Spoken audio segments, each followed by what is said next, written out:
ilmu yang dimiliki oleh seseorang atau kelompok orang tetapi tidak membawa manfaat, banyak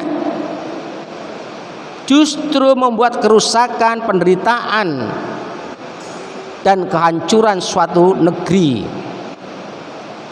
Siapa itu? Bani Israel yang diberikan nikmat oleh Allah, ilmu yang luar biasa tetapi membawa kemadharatan. Maka Nabi minta kepada ilmu hikmah. Karena itu, kalau kita ingin keluarga kita, jangan jauh-jauh, keluarga kita senantiasa mendapatkan rahmat dari Allah, mendapatkan kebaikan dunia. Saya ulang-ulang, alam barzakh, kan di sana masih hidup lagi dalam waktu yang panjang, dan akhirat. Setiap orang tua, terutama ayah dan ayah, harus punya ilmu dalam menuntun dirinya. Jangan orang lain dulu, menuntun dirinya menuju jalan yang lurus, baru menuntun keluarganya. Kalau bisa baru menuntun kepada masyarakat. Banyak orang tua yang tidak mampu menuntun dirinya, hidup dalam kesesatan sampai ajal datang. Apa yang diharapkan oleh anak cucu, keturunan, kalau kakeknya, neneknya adalah orang-orang yang tersesat? Maka di dalam surat Al-Baqarah ayat 170, dan apabila dikatakan kepada mereka, ikutilah apa yang diperintahkan oleh Allah, yang diturunkan oleh Allah, mereka menjawab, tidak, kami akan mengikuti apa yang dilakukan oleh kakek nenek moyang kami. Hidup hanya mengikuti kebiasaan kakek moyang, bukan berdasarkan kepada agama Allah. Ini banyak di tengah masyarakat, di negara manapun. Sampai orang mengatakan, walaupun mereka, artinya moyang mereka, adalah orang-orang yang tidak berpengetahuan tentang agama dan ilmu yang lain, dan mereka tidak mendapat petunjuk, maka Ibrahim untuk menjadikan anak cucunya yang hidup di negeri Mekah terutama memohon kepada Allah petunjuk hidup yang benar. Karena itu jamaah yang dimuliakan oleh Allah Subhanahu wa taala, kalau kita ingin keluarga kita baik, sejahtera, maka banyaklah menimba ilmu.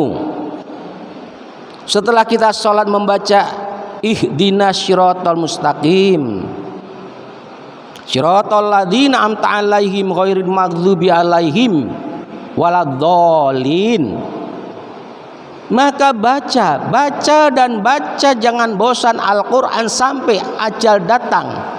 Kalau perlu sampai mata sudah gak bisa lagi membaca huruf-huruf Al-Quran. Seandainya toh kita sudah gak bisa membaca, tapi hafalkan, diulang-ulang. Ini pelajari Al-Quran,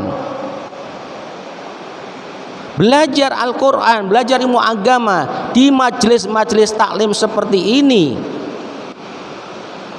Banyak orang tua yang malas hadir seperti dalam majelis-majelis ini. Padahal kalau masyarakat terutama orang-orang tua pandai, cerdas, hidup dalam bimbingan Allah, rahmat Allah akan turun dengan cepat. Maka dari itu bapak-bapak, ibu-ibu, saudaraku yang seiman yang dimuliakan oleh Allah, syukur alhamdulillah kalau kita punya giroh, punya kemauan yang kuat untuk selalu belajar Al-Quran. Alhamdulillah, itu nikmat yang besar. Insya Allah, insya Allah, insya Allah Allah akan memberikan rahmat barokah kepada ibu, bapak, dan anak cucu keturunan kita semuanya. Amin ya rabbal alamin. Ini yang dilakukan oleh Ibrahim. Kemudian mohon kepada Allah Ibrahim apa? Jadikanlah aku orang yang soleh. Maka setiap ayah, setiap ibu harus punya keinginan yang kuat untuk menjadi orang-orang yang soleh, yang artinya hidup senantiasa dalam petunjuk Allah. Sekecil apapun di dalam keluarga, dia memulai untuk yang terbaik. Bagaimana mau tidur, bagaimana bangun tidur, bagaimana masuk kamar mandi, bagaimana keluar kamar mandi, bagaimana makan, bagaimana setelah makan, bagaimana keluar rumah, bagaimana masuk rumah. Semua aktivitasnya dalam petunjuk Allah. Ini orang soleh. Maka Nabi Ibrahim memohon kepada Allah untuk bisa menjadi contoh. Tidak berkata saja memerintah anak, tetapi mencontohi bagaimana hidup yang benar. Tapi bagaimana sekarang kalau kita diberikan contoh yang tidak baik oleh orang-orang yang duduk di lembaga tertinggi negara kita ini? Mereka korupsi, mereka makan dari haram, pakaiannya haram, makanannya haram, rumahnya haram, mobilnya haram, semua haram. Barang yang haram akan menjadikan Allah menolak sholatnya. Barang yang haram, makanan yang haram, Allah akan menolak doanya. Bagaimana mereka akan memimpin suatu negeri kalau dia sendiri nggak mampu memimpin dirinya, tidak mampu mengalahkan hawa nafsunya? Maka disinilah Ibrahim berdoa kepada Allah, ya Allah, masukkanlah aku dalam golongan orang-orang yang soleh, hidup yang bermanfaat.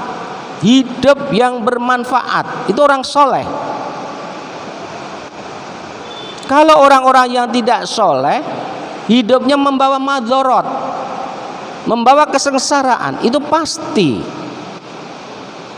Maka dari itu bapak-bapak, ibu-ibu yang dimuliakan Allah, kita punya komunitas yang terkecil, yaitu keluarga.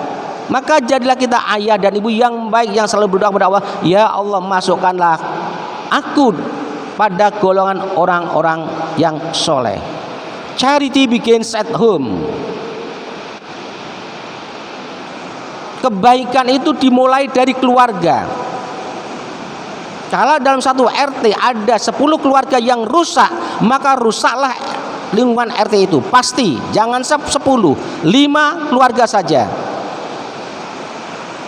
Termasuk negara. Kalau negara itu banyak bandit-bandit,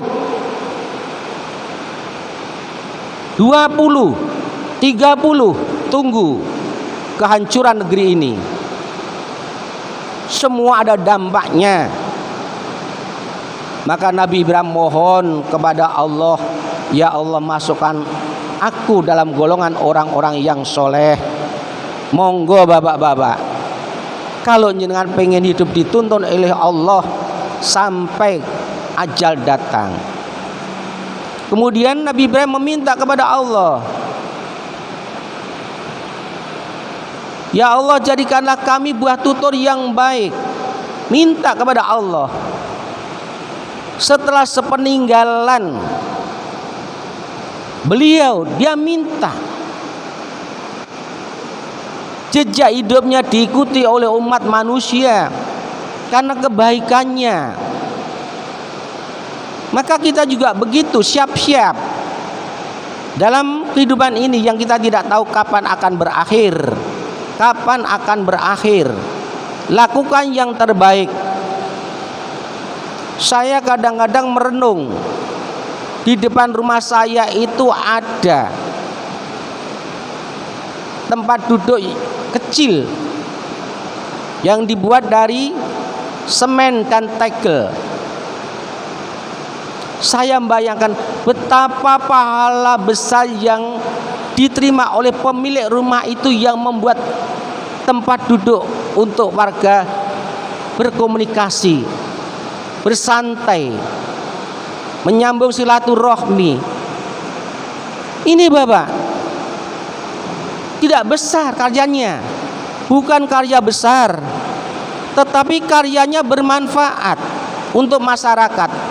Saya terbayang, namanya Pak Sahur di depan rumah saya, mudah-mudahan mendapat pahala dari amal kebaikannya membuat tempat duduk itu. Kenapa kita tidak mau berbuat seperti itu? Apalagi kita punya kesempatan untuk beramal baik dan berlanjut amal itu menjadi cerita yang baik, yaitu masjid ini. Saya ulang-ulang, masjid ini merupakan amal jariah yang sangat besar bagi kita untuk menulis dalam sejarah kehidupan kita di masyarakat Karangasem terutama ini, supaya kita dikenal oleh generasi seterusnya. Siapa yang tidak kenal Ibrahim? Siapa? Cerita dibakarnya dikenal oleh seluruh umat manusia. Bahkan orang-orang Yahudi maupun Nasrani. Di kitab Bible, di Injil yang asli, tersana tertulis bagaimana Abraham. Nama Ibrahim adalah Abraham dalam bahasa lain. Dikenal ketika dibakar oleh Namrud. Bagaimana Ibrahim berkorban Ismail, ada semua. Bagaimana Ibrahim berhidup dengan Sarah, ada semua. Diceritakan kemuliaan daripada Ibrahim alaihissalam. Bagaimana Nabi Ibrahim diperintahkan oleh Allah untuk berkorban, dan bagaimana Ibrahim berdoa kepada Allah. Ini pemimpin, ini orang tua. Apa doanya? Ya Allah, jadikanlah negeri ini, negeri Mekah ini aman.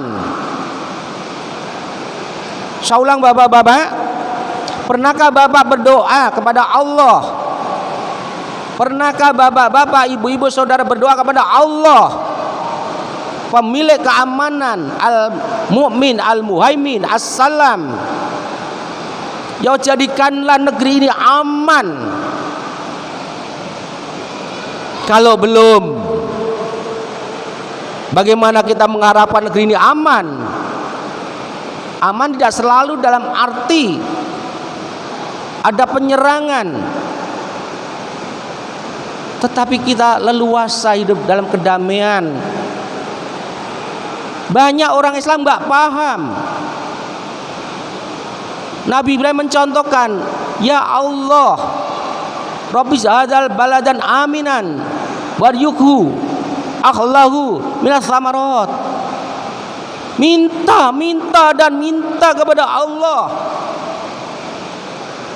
Jangan sampai anak kita nanti justru menjadi pemimpin, menangkapi orang-orang yang berdakwah, membenci orang-orang yang berdakwah, memusuhi orang-orang yang berdakwah. Enggak aman. Negeri enggak pernah aman. Bagaimana negeri akan aman kalau rakyatnya kelaparan? Enggak akan pernah. Orang-orang yang lapar bisa dikendalikan dengan ucapan. Orang-orang yang kelaparan enggak bisa dikendalikan dengan peluru. Orang-orang yang kelaparan bisa dikendalikan dengan mendapatkan kesejahteraan dan keadilan. Ini Nabi Ibrahim minta kepada Allah, jadikan negeri yang aman. Ayo Bapak, ayo saudaraku, ayo Ibu. Sepertiga malam yang terakhir sebelum sholat fajar, minta kepada Allah, ya Allah jadikanlah negeri-negeri yang aman. Lindungi kami ya Allah dari perampok-perampok negeri ini ya Allah. Karena kalau negeri ini tidak aman, lucu dan lucu kita. Di tetangga kita ada yang mencuri ayam. Semua teriak dan ingin mencari. Tetapi ketika ada perampok negeri ini mengambil uang negara, diam dan diam. Rakyat yang punya kekuasaan diam, takut dan takut. Kalau uang negara, pinjaman dari luar negeri diambil untuk mereka, kelompok mereka, keluarga mereka, bagaimana yang lain? Maka minta Nabi Ibrahim menjadi orang yang soleh dulu. Solehnya tidak akan mau merampok uang rakyat, uang umat. Maka Nabi Ibrahim berdoa, ya Allah jadikan negeri yang aman dan berikanlah rezeki dari buah-buahan. Cerdas pemimpin dia.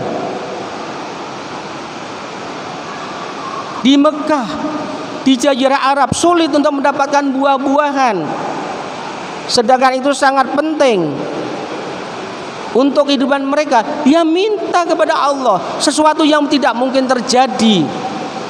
Konyolnya di negeri kita ini semua ada.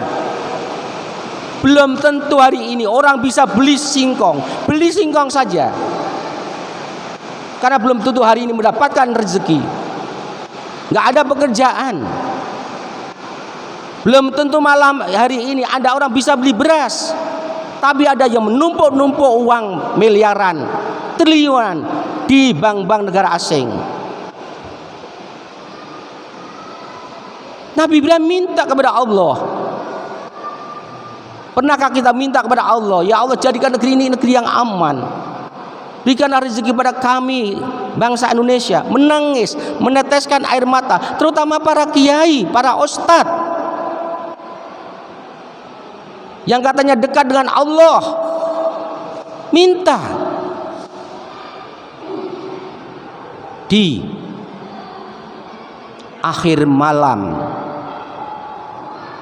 kata Allah dalam hadits qudsi, siapa yang berdoa di waktu akhir malam pasti aku kabulkan. Kalau minta ampun aku ampuni, kalau minta sesuatu pasti aku kabulkan. Kenapa ini tidak diberikan kesempatan sebaik-baiknya? Ini Nabi Ibrahim minta, ya Allah bagi orang-orang yang beriman. Tetapi Allah menjawab, tidak. Orang-orang yang tidak beriman pun akan aku beri rezeki. Nah, di sini ada dua bapak-bapak, ibu-ibu, saudaraku yang seiman. Rezeki itu digelar oleh Allah. Ketika Nabi Ibrahim berdoa, ya Allah berikan rezeki dari buah-buahan bagi orang-orang yang beriman di antara kalian, di antara mereka dan hari akhir. Maka Allah menjawab, qala wa man kafara fa ummatihi qalilan. Tidak. Tapi yang kufur pun kata Allah aku berikan,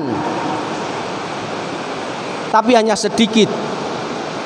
Artinya sedikit. Rahmat barokah dari Allah tidak ada, hanya untuk kehidupan dunia.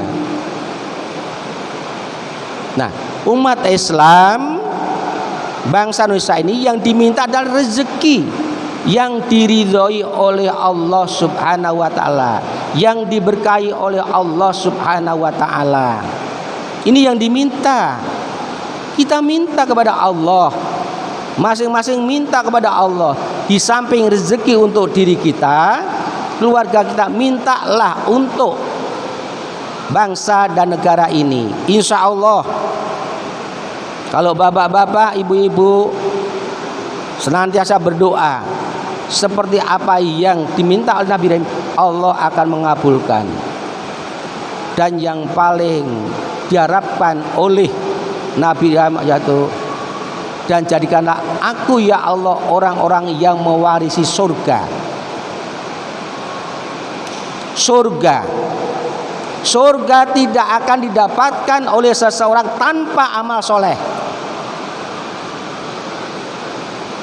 Maka Nabi Ibrahim minta kepada Allah dalam kehidupan yang sangat singkat, hidup yang sangat singkat,